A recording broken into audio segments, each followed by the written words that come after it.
我看见许多人都死在我面前，我想救他们，但我什么都做不了。可我看你写的是没有亲身经历或目睹过，所以发生了什么？跟我讲讲。你就当我做了一场噩梦吧。在这个梦里，我变成了另外一个人。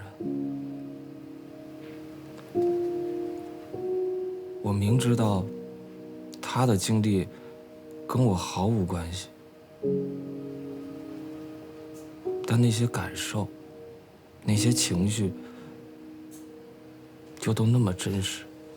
那我可不可以这么理解？你虽然没有亲身经历，但是你对他们的遭遇感同身受，会内疚。从心理学上来讲，你的这种感受叫做替代性创伤。